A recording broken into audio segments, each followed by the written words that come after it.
Dicen que el tamaño de la nariz revela el tamaño de otra cosa. Pues este goblin entonces tiene 2 lanzas, pero las otras no las voy a pintar para ningún vídeo. Hola, ¿qué tal? Soy José David y te doy la bienvenida a mi canal. En este vídeo os voy a enseñar cómo pinté una de las lanzas de este goblin utilizando colores muy de fantasía. Para ello he utilizado uno de los goblins de Terrible Kid Stuff que lanzaron en su última campaña de Kickstarter. Si queréis echarle un ojo a estas miniaturas os dejo el enlace en la descripción. Dicho todo esto, dentro vídeo. Comenzamos con este color en dilución de capa base y cubrimos toda la superficie. Tenemos que intentar que la superficie quede lo más homogénea posible.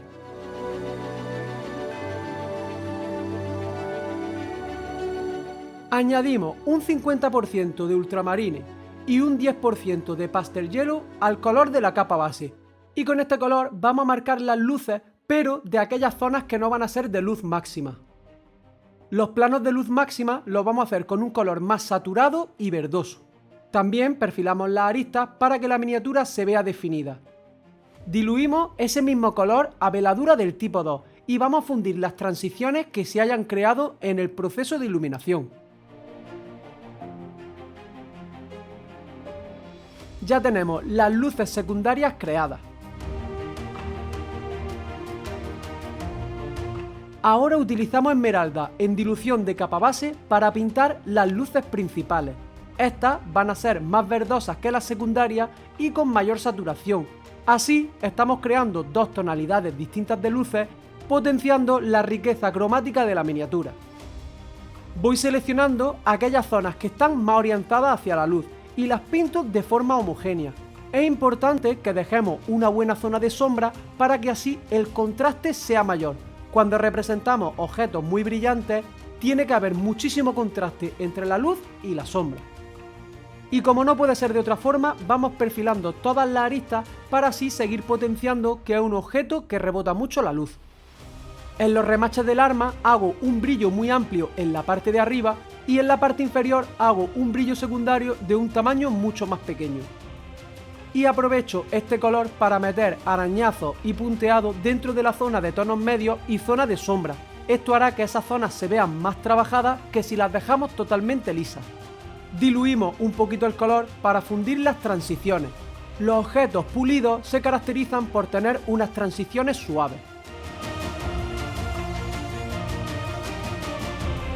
Hago este pequeño corte para recordaros que si queréis mejorar vuestro nivel de pintura tenéis mi canal de Patreon, un canal en el que os enseño todos los secretos de la pintura profesional, pintando las miniaturas completas desde su inicio hasta su fin para que podáis seguir todo el proceso. En él vais a encontrar vídeos de teoría y vídeos prácticos que elevarán vuestro nivel un paso más allá. Os dejo el enlace en la descripción.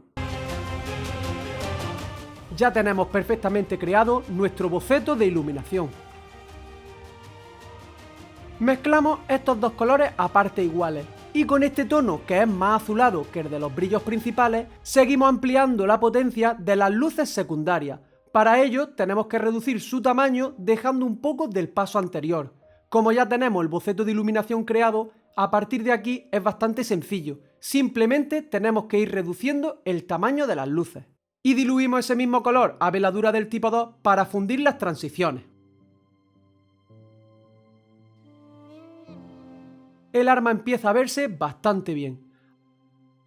Ahora aclaramos el color de los brillos principales añadiendo pastel yellow. Y vamos a hacer lo mismo que en los brillos secundarios. Marcamos de forma homogénea el brillo y ampliamos esta luz hasta dejar un poco del paso anterior. Seguimos perfilando las aristas. Es muy importante que conforme vamos aclarando el color, vayamos también reduciendo el grosor del perfilado.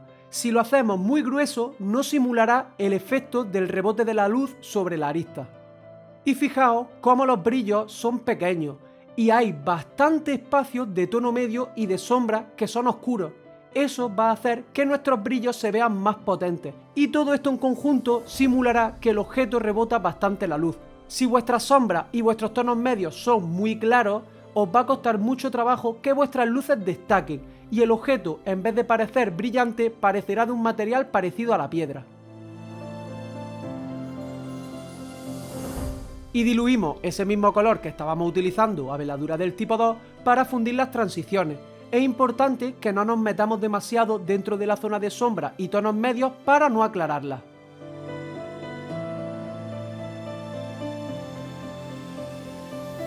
Aclaramos el color de los brillos secundarios añadiendo un 20% de Pastel Yellow. Y con este color seguimos repitiendo el proceso, vamos haciendo las luces de esta zona cada vez más pequeñitas. Fijaos cómo en este punto reduzco drásticamente el tamaño de la luz. Cuanto más cercano al blanco es el color, tenemos que reducir exponencialmente su tamaño, para así no estropear todos los tonos medios y no perder el contraste. Y ahora ampliamos el tamaño de las luces con veladura. Al ir bastante diluidos podemos controlar muchísimo mejor el tamaño de estas.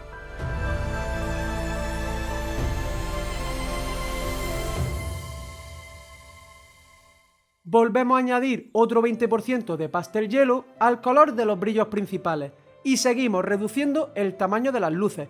Como veis, lo difícil realmente es hacer el boceto de iluminación. Luego tan solo tendremos que ir reduciendo el tamaño de las luces.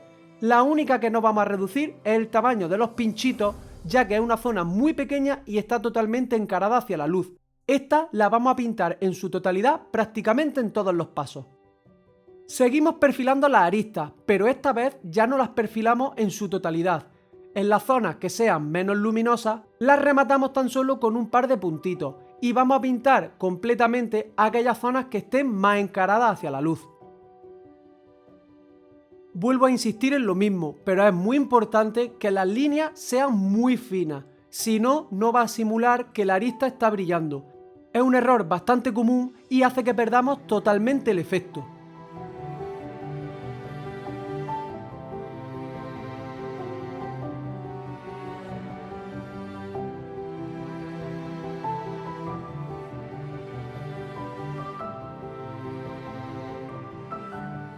Y para dejar todo extra suave, diluimos ese mismo color a veladura del tipo 2 y fundimos las transiciones.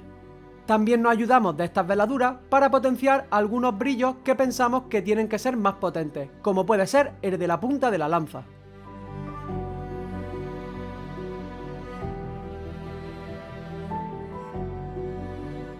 Incluso con estas veladuras podemos potenciar los brillos secundarios. Como la zona es muy pequeña y el color ya es bastante blanquecino, no va a afectar a su tono medio y seguiremos teniendo luces con dos tonalidades. Esto ya os valdría a más de uno, ¿eh? Pues no, hay que seguir pintándolo. Añadimos otro 20% más de Pastel Yellow al color de la última luz y en dilución de capa base seguimos trabajando los brillos. Vamos reduciendo cada vez más su tamaño y perfilamos las aristas, pero esta vez nos vamos a centrar sobre todo en aquellas que estén más encaradas hacia la luz. Es muy importante esto, si pintamos todas las aristas en su totalidad, ninguna va a parecer que está brillando. Para que parezca que está brillando, necesitamos que esté rodeada de zonas más oscuras. El truco para esto es cuando tengamos una arista que sea muy larga, no la pintamos totalmente, seleccionamos cuál va a ser su zona de brillo principal, la extendemos un poquito y luego rematamos con un par de puntitos en vez de cortar en seco. Esos dos puntitos nos van a servir como degradado y evitará que la luz corte en seco.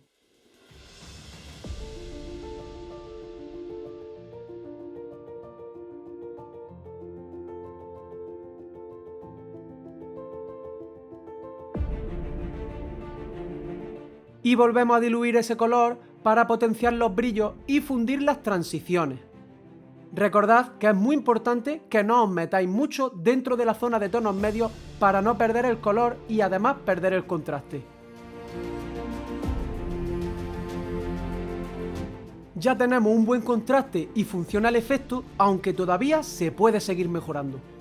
En esta ocasión vamos a añadir un 20% de Ivory al color del paso anterior y en dilución de capa base repetimos exactamente el proceso, pero ahora reducimos todavía muchísimo más el tamaño de las luces. Además, somos mucho más selectivos a la hora de colocar los brillos. He colocado Ivory en vez de continuar añadiendo Pastel Yellow porque si no se me iban a amarillear demasiado las luces. Así que para evitar que se vean las luces tan amarillentas y que tengan ese tono más blanquecino como el resto de la miniatura, tan solo he tenido que seguir aclarando con Ivory. En este punto, que ya estoy con un color extremadamente claro, en la zona de los pinchos ya sí que no los pinto en su totalidad, sino que selecciono qué zona quiero que sea la más brillante y la marco. De esta forma, las sombras de los pinchos van a ser extremadamente claritos, demostrando que esta zona es la más brillante del arma. Y diluimos ese mismo color para potenciar las luces máximas y además fundir las transiciones.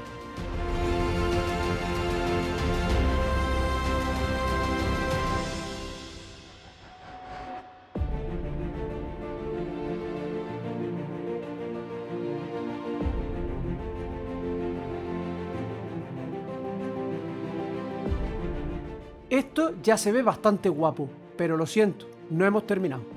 Con el primer tono verdoso oscuro vamos a perfilar en sombra aquellas zonas que se han ido perdiendo cuando hemos iluminado la miniatura, como las separaciones entre las distintas placas o la separación entre el arma y los remaches. Con una mezcla a partes iguales de estos dos colores vamos a hacer los brillos máximos del arma del Goblin. Lo hacemos en dilución de capa base y somos extremadamente selectivos a la hora de colocar los brillos. Es muy importante que no abusemos, puesto que si abusamos no parecerán brillos máximos. Y de nuevo diluimos para fundir transiciones.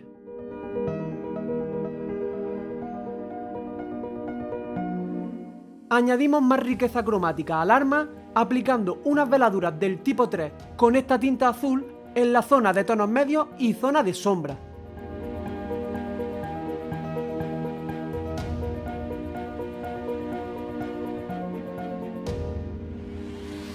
Y hacemos lo mismo con amarillo láser, pero muy cercano a la zona de brillos máximos. Los tonos amarillentos cercanos a la luz hacen que éstas se vean más potentes.